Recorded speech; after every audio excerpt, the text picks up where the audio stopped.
آپ حضور کے اخلاق کا ذکر کریں گے تو اولاد میں اخلاق پیدا ہو، آپ حضور کے معاف کرنے کا ذکر کریں گے تو آپ کے بچوں میں درگزر کا جذبہ پیدا ہو، آپ نبی پاک کی دین کے لیے جد و جہد بیان کریں گے تو آپ کی اولاد کے اندر محنت کا، آگے بڑھنے کا جذبہ پیدا ہو۔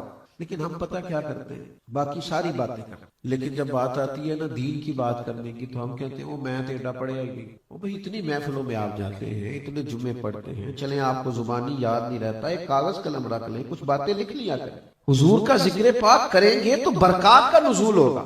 اور میں آپ سے یہ بھی عرض کروں، ادھر ادھر کی بیکار باتیں نہ سوشل میڈیا پہ لکھا کریں، نہ شیئر کیا کریں، نہ آگے پہنچایا کریں، اللہ رسول کی بات کریں۔ اپنی ذاتی ہر وقت کی تعریف یہ بھی بندے کو نقصان دیتی ہے۔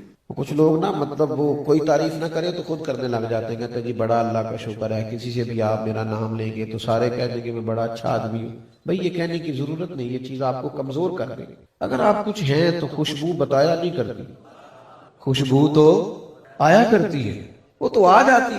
تو روز کوئی نہ کوئی حضور کی بات، میری طرح کا بڑا نکما اور گناہگار خطیب بھی کسی مسجد میں ہونا تو ایک آیت کا ترجمہ تو کرتا ہے نا ہر جمعے، چلے ایک حدیث پاک تو اپنی گفتگو میں بطور دلیل لاتا ہے نا کہ میں اس کی بنیاد پر بات کر رہا ہوں، تو ہر جمعے ایک آیت تو یاد کرو، ایک حدیث پاک تو سیکھو، تاکہ ہماری نسل حضور کے ذکر پاک کے سائے تلے آگے بڑھے۔ تو سیکھنے سکھانے کا مزاج بنائیں اور نبی پاک صلی اللہ تعالی علیہ وسلم کے ذکر نور کے ساتھ اپنے باطن کو، اپنی روح کو، اپنے من کو اجلا کریں۔ دیکھیں کتنے سارے لوگ آپ آئے بیٹھے، جتنی گفتگو آج میں نے کی ہے، اگر آپ اس میں سے چند باتیں یاد رکھ لیں اور پھر ان چند باتوں کو سب سے پہلے اپنے اوپر نافذ کر لیں، اور یہ دین کی باتیں بحثوں اور مناظروں کے لیے فقط نہیں ہونی چاہیے، یہ علماء کا کام ہے، وہ کریں گے۔